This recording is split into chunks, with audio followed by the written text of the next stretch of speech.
the second part, data-driven marketing, all things digital here with Kite. And in the first video about data-driven marketing, we had like a quick intro, talked about why data-driven marketing is a thing right now, what's important. And so now we're trying to dive a little bit deeper into this. Before we dive deeper into data-driven marketing, though, I think we should quickly highlight still, why do we even need to care? Like, what are the benefits of caring about data-driven marketing? Why can't I just continue traditional marketing and just like keep guessing my target audience? It kind of worked so far. Why should I change something? Well, the nice thing about data-driven marketing, if you choose to do it, and you should definitely do it, if you choose to do it, is it increases clarity in regards to your target audience.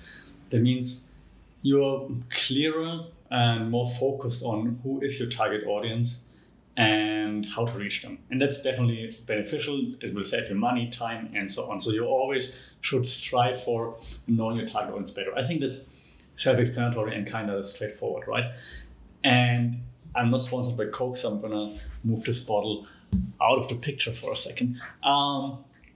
Data-driven marketing will also help you to build stronger connections with potential customers, meaning once you engage with the customers and you get more of the data and you use the data wisely, that's always the important part, right?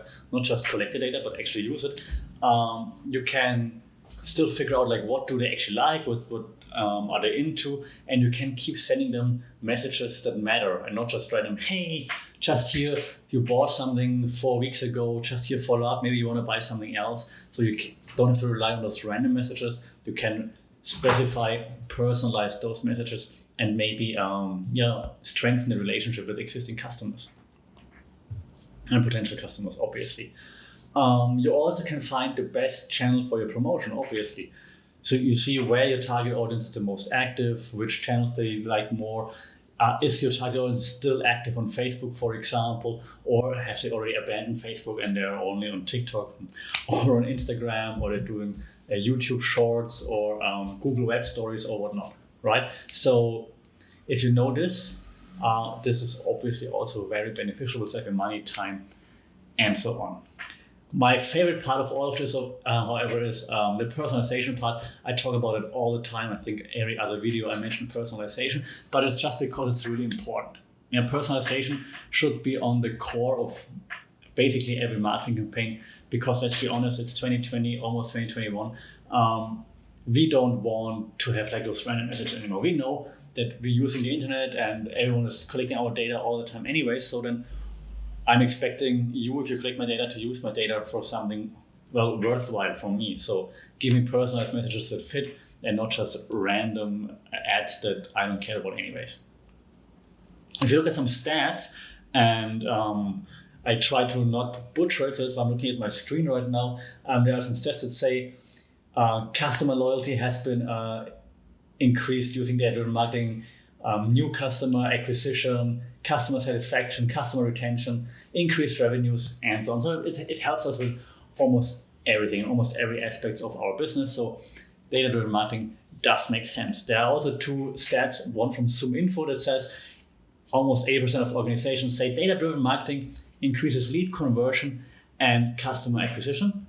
That basically helps with what I just said earlier. And Forbes says 66% of marketing leaders agree that data led to an increase in customer acquisition. So don't just listen to me, also listen to Forbes and ZoomInfo. Data-driven marketing works, helps, makes our life better.